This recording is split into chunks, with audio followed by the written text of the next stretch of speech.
Welcome everyone. This is our second talk in a series of 4 short conversations. Today we have Professor Bindu Puri. I didn't know much about Bindu about 3 months ago. And when I read, I was reading various books. I'm a strange reader. I'm a man who either reads nothing or he reads 4 or 5 books in the day. And I was on a binge on understanding certain facets of Gandhian thought. And there was a Routledge kind of book. And there was an essay by Bindu on Ambedkar, Dr. Ambedkar and Gandhiji. And immediately I read it, didn't know the person from Adam. And there was an immense clarity of thought. You know, one of the great gifts of being a great scholar, academic, is simplicity of language. Every great intellectual framework needs terminology. That terminology creates the intellectual rigor. And ideally, as that framework becomes known to the public, the language should get transformed by the dissemination of the knowledge. That hasn't really happened in India. And as a result, academia became very closed, very elitist, and spoke to itself by and large. And therefore, it's lost touch with so many other areas of the country. So when I saw the clarity of her thought, I was, appreciated it immediately and said we must bring Bindu as part of our Gandhiji questioning. Because all of us, it's very difficult today to surrender to Gandhiji. It's difficult to surrender to your father or your mother or even yourself. So what we will, for the next 1 hour, is the debate with another great soul. And some will say even greater, Rabindranath Tagore, a great creative mind. But both of them shared 2 very important facets of living. One, to focus on the full, to focus on the macro vision, the reason why you're alive. Why am I here? How can I be true to my consciousness? What is the nature of the journey to sustain the consciousness? How can this be done with a certain passion, compassion, integrity? How can that, as Gandhi says, how can my life become my message? Tagore, the same great, vast wisdom, passion, creative juices, the desire to share. So you've got 2 of India's finest minds, both of them wishing to see the larger picture, but both of them also being control freaks. You know, it's important that you also respect the micromanagement. Sometimes it's very difficult to let go when you implement institution building. And both Gandhiji and Tagore were great institution builders in their own rights. Here was one man who generated love on a scale, trust, blind, faith, like no one else before and no one else after. And Tagore built what is some of the greatest minds, from Satyajit Ray to K.G. Subramaniam to Nanlal Bose to Ram Kinkabai to Amartya Sen. The greatest polymathic minds have come out of Shanti Niketan, Vishwa Bharati. And so today, Bindu, Professor Puri, will with me spar on these 2 journeys. And I like to start, welcome, I like to start with the fuller full. For me, my life has been lived on a very simple principle, which I learned very early on in life, something called the fuller full, that each answer leads only to a deeper question. And in sustaining that, the process is sustained, rooted in curiosity, and therefore the ends, the results, the consequences are never privileged.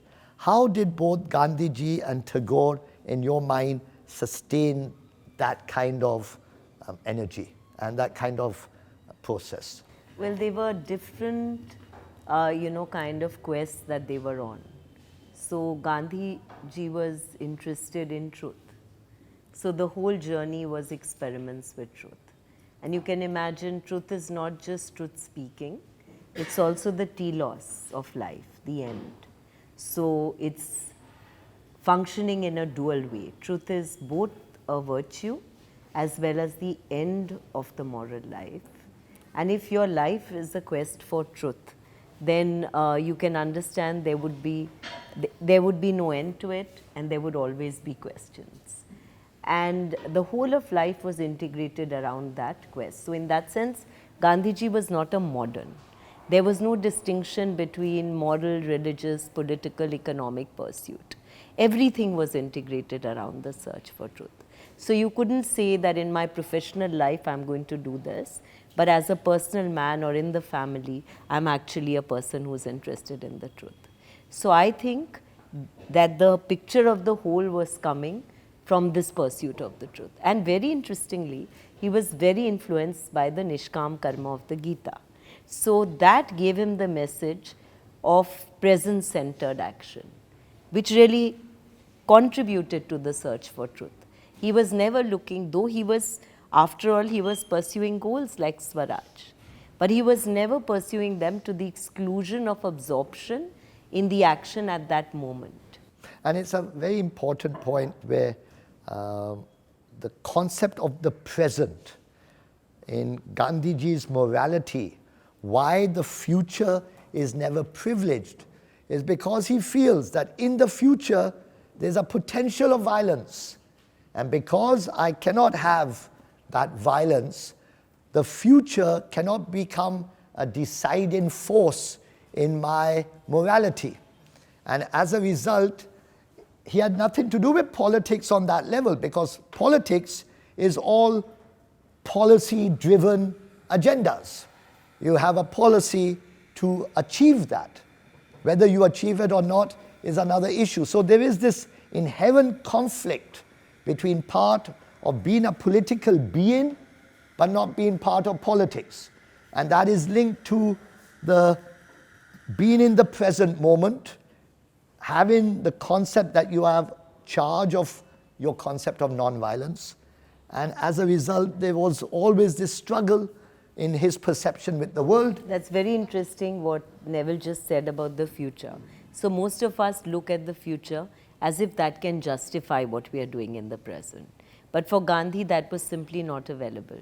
He took the Nishkam Karma to suggest very powerfully that you shouldn't be engaging in action for the sake of ends, but that your action should be spontaneous and for itself in the present. And that's why future goals can never justify what you're doing in the present. So that And the word the Bindu used just now, spontaneity. So let's come to this, and if you could just also just talk about Rabindranath Tagore's concept of that each answer becomes a deeper question. For him, what was the main difference that you saw in his idea of sustaining that pursuit of maybe not truth in the same way, of freedom even? Even both of them have very different concepts of freedom. But for the spontaneity, the childlike joy, that innocence, Tagore had a much greater sense of it, or both of them had it in equal proportions, but it manifested in different ways? They both had a great innocence. Yes. As in, of course, Gandhiji believed in human nature as essentially non-violent. So when he speaks about Swaraj, since he's talking about freedom, what is Swaraj for Gandhiji? So Swaraj is not only Swa and Raj, that is self-rule, it's also home rule. He goes into the etymology of Swaraj to the word particle se, which means, own most, swabhavik. So he says, what is swabhavik or own most to man or woman, to the human individual, and he thinks that is ahimsa. And then he writes two very interesting essays in 1926 on what is the ownmost nature of the human being. And he says, look, the ownmost nature of the human being is to own unilaterally an obligation to accept or to own up to every other being in the universe as if that was part of your family. And that's not just for the human world, that's also for the animal world. And so he says the leopard, the snake, the scorpion, the horse, all these are part of my family and I have a unilateral obligation to own it. So freedom involves the removal of internal obstacles from being able to accept such a unilateral obligation. Well, look, now, on this you can point, imagine what that kind of freedom is. Well, on this point, because in one's life and because one lives in a sanctuary, I live with 250 dogs and cats. I'm the chief door opener every half an hour from 5:30 in the morning to 9:30 at night, 7 days a week. And the concept of the animal and the relationship between a human being and an animal. Now, lots is made out of Gandhiji's relationship with animals. I don't think it was very profound, to be brutally honest. I think he used it as an example, and by and large, like many things, remember Gandhiji had many, many blind spots. Cinema is one of the greatest. Much of creativity in the artistic form, but he had the wisdom to find a Rabindranath Tagore. Most of you may not know that every major moment of his life, when he had to take a decision, he would send a letter to Rabindranath, asking maybe just to reaffirm what was already in his mind.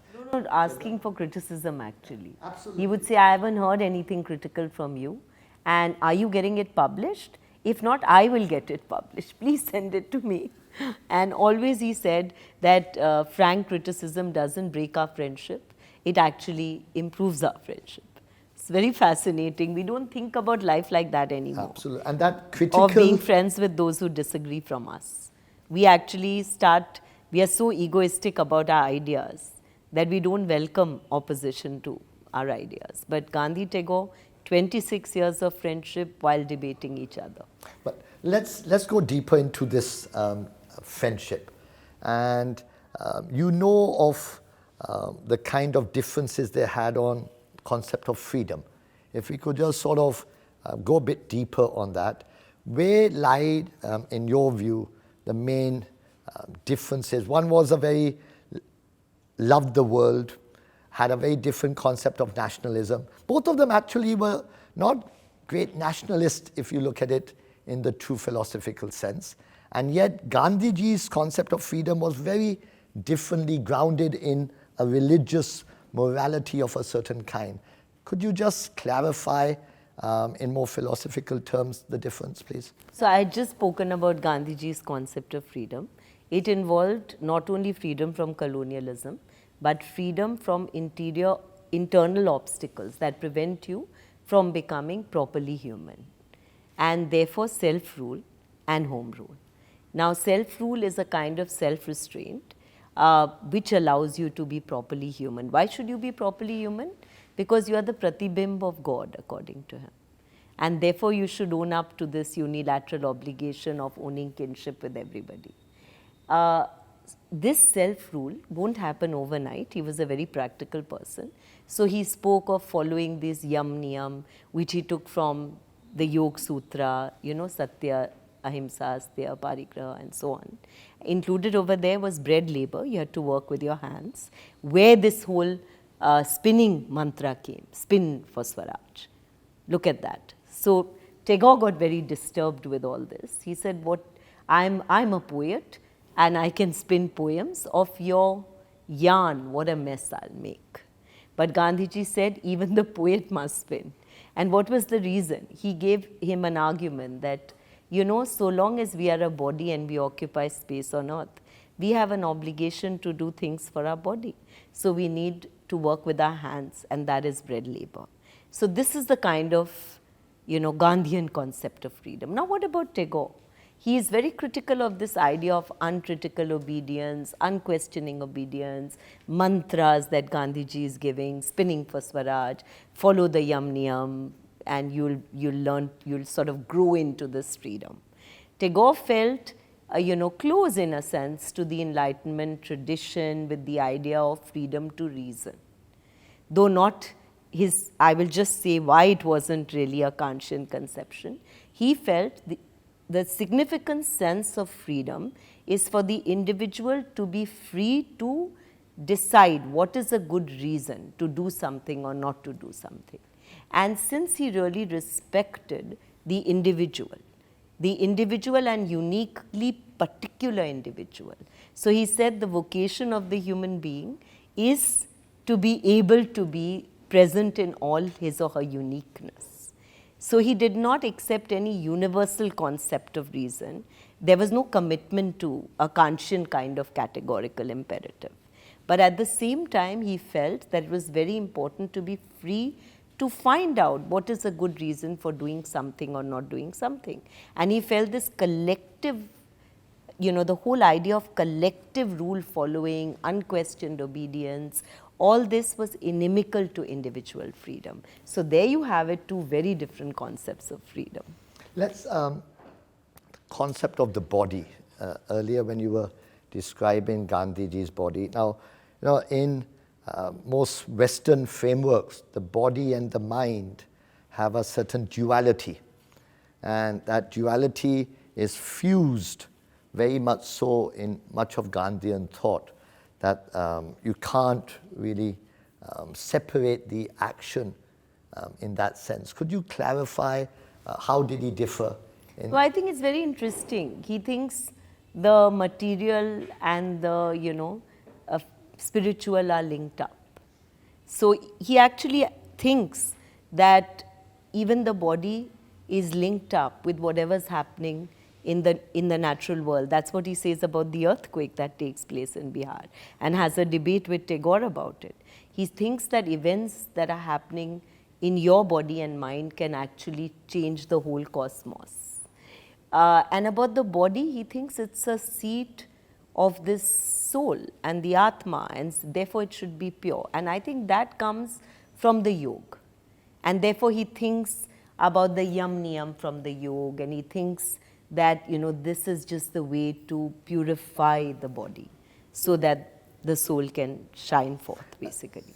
Let's come to the concept of Varna, because this created a difference between both of them. It created a debate which went into much deeper levels with Dr. Ambedkar. When Gandhiji sort of was justifying, and this is in the earlier part of his thinking, so there is a ongoing evolution, but he was convinced at some stage of his life that the birth occupational framework creates a certain kind of efficiency for a country like India if it's followed. Now, obviously, that has links to your concept of freedom. Today, no young human being or any human being would be justify that kind of attitude. And yet, I don't see many arguments where this and his concept of freedom are really intertwined. What's your thoughts on that? No, that's a very interesting, argument. And if you look at Gandhiji's own life in a historical perspective, there's a wonderful analysis by Nishikant Kolge, the historian, of how these positions on caste and Varna that Gandhiji took, how they kept evolving. And if you look at the earlier part of his life and the time that, from his childhood, you see that he was completely against caste in his own personal life. And he made friends with people of all religions and castes. The time in South Africa, again, there was absolutely no adherence to any kind of orthodoxy. When he comes back to India, for some time, he kind of thinks that though himself, he was excommunicated, from caste for going to study in England. So he had this whole, life where he was completely free of caste and orthodoxy in his own personal life, coming into a lot of dispute with his wife for it. And when he comes back to India, then he is ambivalent for some time. And actually, Dr. Ambedkar, in some of his early speeches, praised Gandhi for being the one person who was the most, who did very little, but at least he did more than most. So that's the kind of situation he was. To be fair, again, this is another criticism which comes up at all corners, that he did very little. The life one has, if his focus is the whole, it's very difficult for any life to become a specialist in each area of focus. So, most of the criticism that he didn't do enough, the point was he opened a door, he stood as long as he could, he took on whatever was possible given all the other obligations and responsibilities on him. And then it was always up to others, more dedicated, more driven, to take it forward, as Dr. Ambedkar did. As Dr. Ambedkar did fairly brilliantly. And this, from the 1920s, particularly with the commentaries on the Gita, discourses on the Gita, coming in 1926, I think it was, and 1929, Anashakti Yoga, there are long passages where Gandhi gives this completely idealistic reading of Varna. He says all of us, in our life, in our body, in the things we do, represent all the 4 different Varnas, depending on our different practice in that, in a single day. And he reads the Gita as recommending such a form of Varna. Now, such an idealistic, unrecognizable form of Varna from the 1920s onwards. But why is he wanting to keep that there? Now, there are many reasons. One is that, he doesn't like the term history. He doesn't like the idea, he rejects history for itihas. He says history is a measure retrospectively applied to the past from the vantage point of the present. And he doesn't think it is, appropriate to judge the past with a measure that you are retrospectively applying. That's one thing. Secondly, he has this whole idea that reason and justice are, like Alasdair MacIntyre argues in Whose Justice, Which Rationality, that these are tradition constituted terms. Therefore, within the tradition, there has to be the interrogation and rethinking and reconstructing of what Varna is. Thirdly, he is a very practical man, and he thinks that complete erasure is not possible. So, what should you do to be psychologically healthy as a collective and as an individual? 2 things. Oppressors need to admit the wrong, and the oppressed need to move beyond it. And that's really why he is not willing to erase this thing completely. He'd rather have a completely unrecognizable version of Varna. And of course, later in his life, he gave up both Varna and caste completely. Look, because he wanted to find the solution of, let's say, untouchability through a religious framework, and he wanted it that certain sections of the Hindu Brahmins do their own tapasya and realize the mistake. And that, in a way, obviously, if you look even from, forget today's vantage point, even from the 1930s, 40s, 50s, that is still a condescending compromise as a solution. So I don't think the criticism against him after a certain point is not justified. It is justified because you can't, it's like asking the person who's committed the crime to also give the solution, and maybe that was his way of keeping the integrity of the religion alive, because his concept of Hinduism was a very unique concept which wasn't necessarily everyone else's understanding of subject. So it is a very complex expectation. He was a man who expected far more from people than most were able to deliver, which is really the opposite. Usually we have the expectations on the leader. Here was a leader that expected so much from the public, which itself is also the kind of reason why he was so loved and so trusted, even after making so many wrong decisions or decisions which don't necessarily go according to plan. But let's come to take a 5-minute break, and let's just ask anyone on what so far thoughts are there, or someone wants to open a new direction.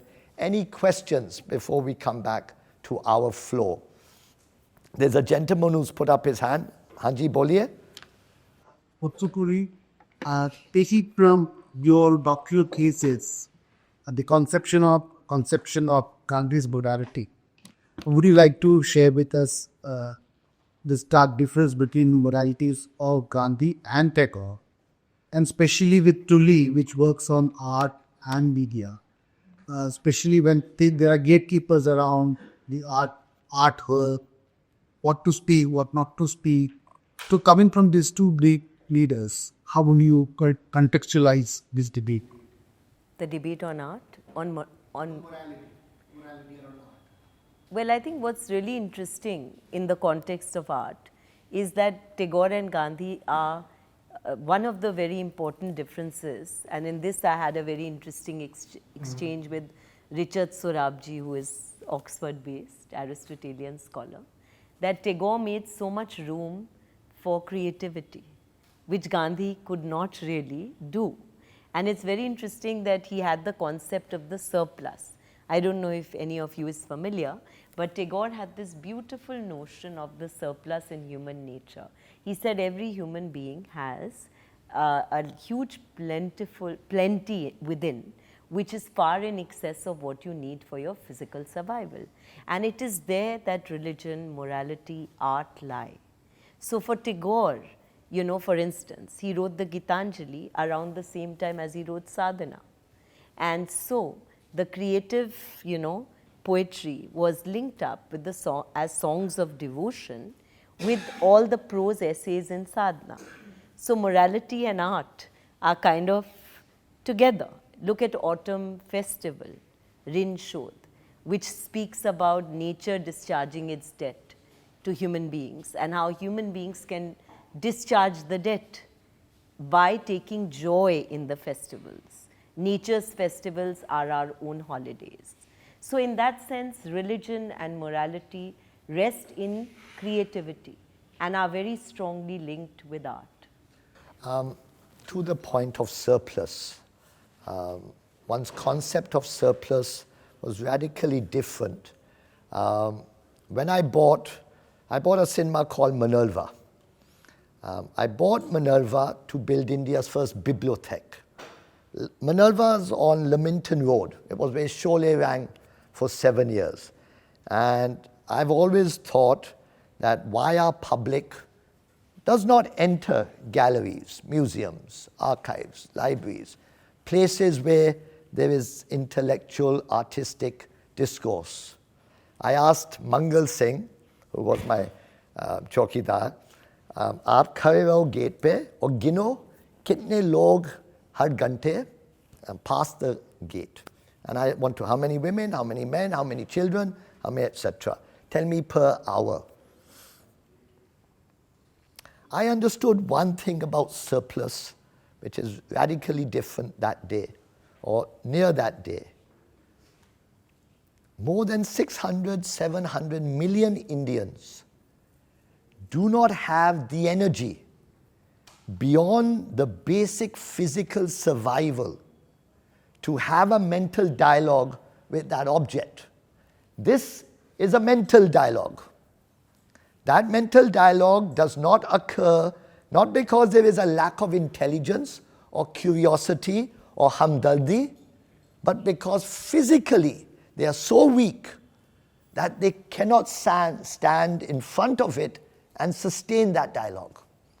That surplus energy which is required is a luxury in our country. It's a small part of the world, first of all, is given the opportunity to enter. Then a small part is given the chance to engage. And then an even smaller part is given the chance to be nurtured at home to make something like that. So Tagore's concept of surplus was, in my view, again, a very indulgent, preconceived notion of creativity, because he had it all. He had the greatest gift of creativity which came naturally to him. And he also had the wisdom then to build Vishwa Bharati. So it's not that he was making a mistake on the concept, but what he is absolutely right on is, yeah, energy is in all of us. The creative energy is definitely in there. But by the time we reach 16, 18, in a country where poverty, injustice, inequality is so deeply rooted, it is destroyed or quelled or quietened or suppressed to such an extent that we don't think about it. But that's very interesting because he's saying exactly what Gandhi wrote in reply to Tagore, that the Indian bird gets up weaker in the morning than when it lay down to sleep. The Indian bird gets up weaker in the morning than when it lay down to sleep. And so therefore, they would not really be able to enjoy that surplus, and which is why he is saying that everyone must spin, for instance, in their spare time to create more economic resources and so on. So this was part of the debate, actually, what he said. He almost echoed that argument. I found that so interesting. I had fair enough. Yeah. Okay, let's come to nature, because the understanding of rhythms of nature, as you said, and harmony rather than oneness, as Tagore saw. Gandhiji also believed in rural India. He was very much against much of the urbanization that followed. He had a very different Spartan kind of existence for the individuals. Could you just sort of clarify a bit on how the spiritual nature of nature was imbibed by Gandhiji? Because I've not read much on that. Is there something that, was there that sense in him, or he was sort of... I think the sense of enchantment in the cosmos or in the universe was equally there in Tagore and in Gandhi, except Tagore was looking for the music of the spheres and Gandhiji was hearing the inner voice. Very and nicely yet, put. the voice of conscience. And yet, both of them, what is really important is that both became distant from modernity because they heard a voice other than human. And they accepted a world beyond human reality. Would that distance have come if India was not under British rule? In the nature of the journey, if you see the journey as a self, would that distance have emerged then? Because I would see both of these as great bridge builders of East and West. Yes. I don't think they would ever have fought. Tagore definitely took a position which many times brought him criticism on nationalism. But even Gandhi, I felt, would have happily found a fusion between both civilizations if he was not fighting for our freedom. No, now that is to pose them as coming up with all these arguments simply as a counterpoint to Western civilization. I think it wasn't just a matter of critiquing the West. As a matter of fact, Gandhiji often made, this distinction between people and the position that they took, and therefore he said, criticize a point of view, do not denounce it because it has come from the British. And he was very appreciative of some things in Western civilization, like respect for equality, rights, non-discrimination, even sanitation. He thought these were very important contributions.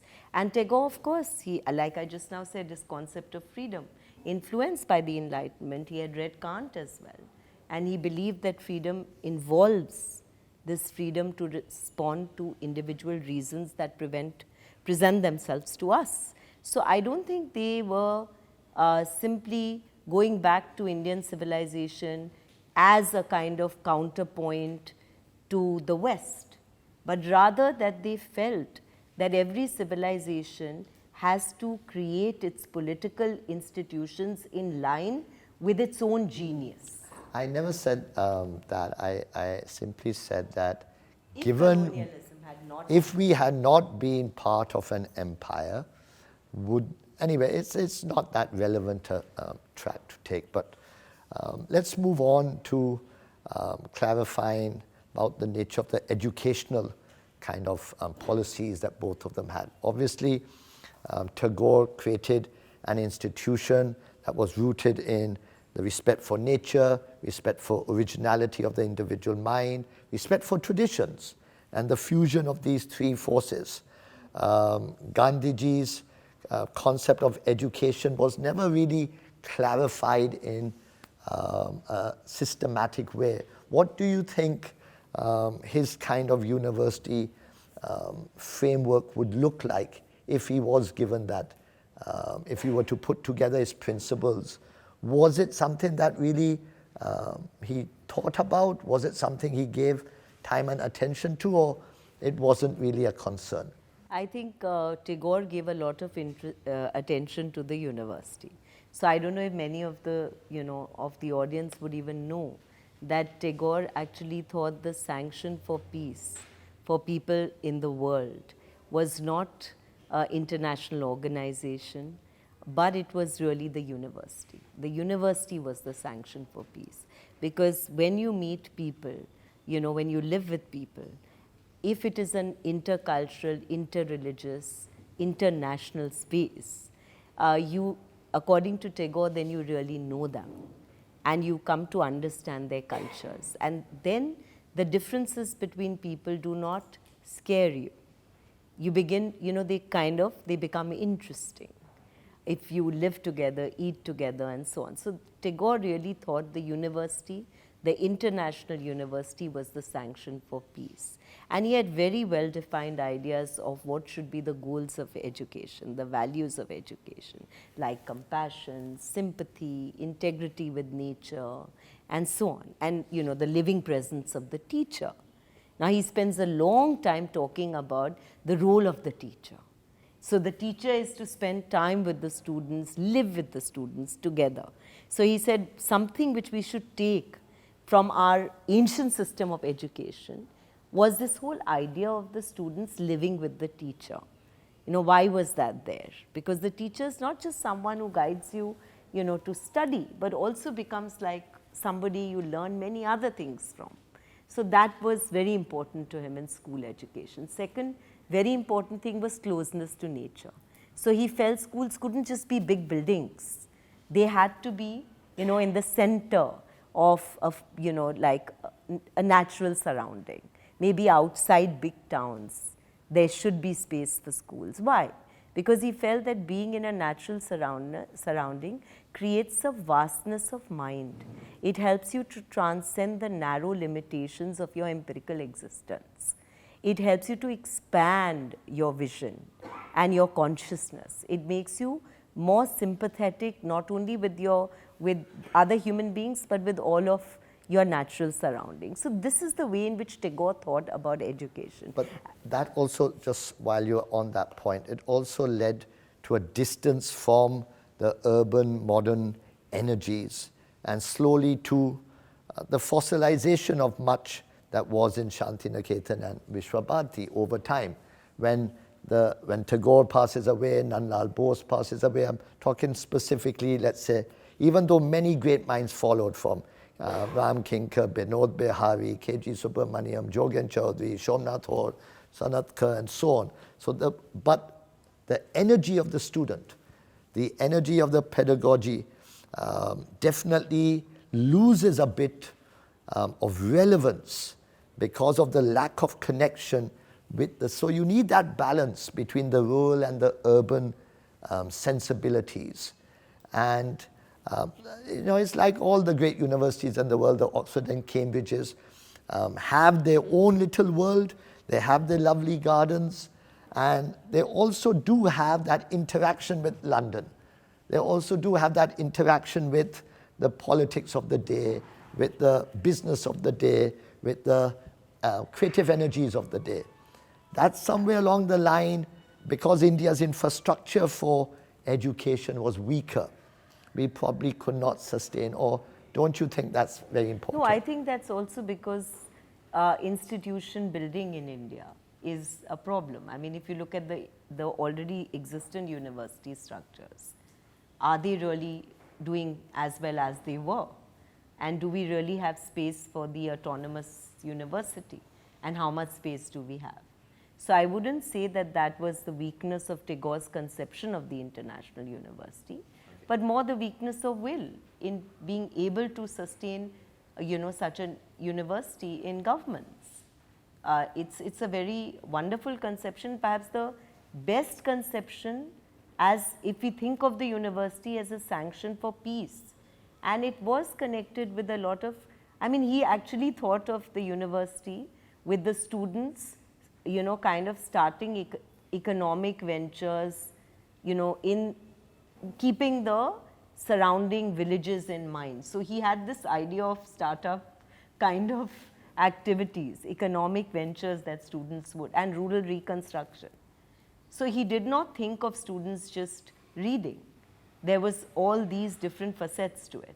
But I just think that governments also lack will as far as the university building activity. But is it the government's response? Now we are going to go on a different tangent, because it's not really the government's responsibility also, given Tagore wanted that autonomy, and even today where the private sector is trying to get involved, but again, that's a balance which is lost and the vision which gets lost. But that's for another conversation. We are coming to an end, so let's have a few more questions. Yes, yes, or comments. Yes, young lady. When Gandhi was politically representing everybody in India, he was not only doing that, he was also trying to construct the self in India. And his political representation was, if I can take the liberty of saying this, that rather violent, because violent in that sense that when you are trying to change the other, whom you're trying to also represent, then it is something, it gets converted into some sort of violence too, epistemic one, not the physical one, maybe mental violence. And Tagore was also very much against this kind of representation, and he has questioned him as well. So what is your point on that, representing, but at the same time asking people to follow the methods which he actually approved? Yeah, that's wonderful. That's, I think, Aishwarya Kumar's point and argument, the strange violence of non-violence. That, when you ask people, when you present people with your suffering, aren't you committing violence on them? Because they are kind of forced to respond to your suffering. And I think it's very interesting that Gandhi said that, he had faced such critiques that, when you suffer and you do this tapas, then what about the other? So he said, well, if we are going to say that moral life, cannot involve this practice of trying to bring about some kind of change by your practice of goodness or suffering, then is it really any more moral life? So you have to be able to discourse with other people. In a sense, your morality is also social. And also his concept of suffering, Gandhiji's concept of suffering and what he imagined for all people. If you see the nature of suffering in Hinduism or all great religions, it's never really suffering. It's a process from which you realize it's not suffering. It's like when you see that everyone is suffering, there's a common bond that gets created. The moment you see that common bond, you rise above the suffering. The moment you rise above the suffering, you realize it never was suffering. So for Gandhiji, who had a very, first of all, he had a very different relationship with himself, which he automatically expected because he had that faith in humanity, that if it's in me, it's in all. They have to just push themselves or realize it. So, but that is really pushing. Which is pain more than suffering. If that argument goes, then, there's no goodness in the world also. But anyway, that's a very elegant point. So, when Tagore wrote something called Gandhi the Man, he said many of the ideas that Gandhi put on the constructive program were actually ideas that I had brought up, about village-centered development, rural reconstruction, and health and hygiene in the village. But they never had the kind of energy that they got from Gandhi. They never had that kind of power. So, they shared. And what is the constructive program? but a lot of it is imbibed by Gandhi from Tagore. This was really the points he made from the call of truth onwards, that you can't, the village is the center. And if the people of a village come together to do all these things, then we will have a picture of Swaraj. So certainly Gandhi took a lot from Tagore and changed. And I'm sure Tagore took a lot from Gandhi. He learnt, for instance, though he was against fasting, yet he felt that it's a kind of martyrdom, where there is a self-glorification and therefore it's a source of untruth. But yet he could understand when Gandhiji went on some of his fasts. He actually called Gandhi the great tapasvi. So that's as far as your first question. And what about debate? I think we often lose sight of the fact that samvad is very, very important to the Indian tradition. Debate is very important. So Amartya Sen writes that book, The Argumentative Indian, to bring out the role of debate. Look at the Buddhists and the Vedanta. And in the Madhava school of Vedanta, there is much more importance put on the Purva Paksh. You have to know the point of the Purva Paksh as much as, if not better than you know your own. So this is what the tradition is. It's not about being in conversation with, but it's actually about being in debate with. It's an argumentative tradition. And what about Gandhi? Why this debate in Gandhi? I think it's evidence of an ahimsa that is even more fundamental than we know or we understand. It is related to kind of diminishing the presence of the I in the mind. See? So, I becomes a source of untruth for Gandhi. So, what is ahimsa? He says, in the utmost, in the fundamental understanding of ahimsa, it is utmost humility. Why should ahimsa be humility? Because it is the ego which is behind all violence. It's only when I have a sense of I, attachment to my idea, my religion, my way of looking at the world, that I have to split the world into those who agree with me and those who don't. And those who don't then become a source of threat to me. They frighten me. And so Gandhiji said that you must gift fearlessness to others. And where will that come from? Being fearless yourself. So you have to diminish that sense of I, which leads to this kind of schismatic presentation of the world to you. And this is where, it's not so easy, because you are attached to your ideas, your vision, your religion, your metaphysics. So the place of debate in Gandhi is very straightforwardly connected with the diminishing of the sense of I in the mind. On this point, there are two things which emerge. Tomorrow, with Vidun Varma, it's on the nature of fearlessness and the courage inherent in Gandhi's ahimsa to a large extent. And to the point of dissolving the I, ironically, the title of my book, which is still 27 years in the making. But when you focus your life on what you wish to do, what you wish to achieve, your sense of your destiny slowly gets clearer. As a sense of destiny gets clearer, and your actions and your philosophy and all that you aspire towards sort of merge, the I very organically, very joyously, very happily dissolves. Dissolving the ego is not something that only comes under duress or humiliation or failure. That's part of the process. Without those moments of humiliation and failure, the joy does not follow, because you realize that what you considered once failure and humiliation was never such. So in Gandhiji's case, the nature of his experiment in mind. In Tagore, his ego was very, very different. And he had a very, his sense of joy was always much more because of his creative energies. Gandhiji's joy, I think, came much later in life, though always inherently he was playful. But I think it came out in the eyes of the public much later. He was always Or am I wrong on that? No, I think Tagore actually went through lots more suffering. Early on. And no, I mean, he lost his children.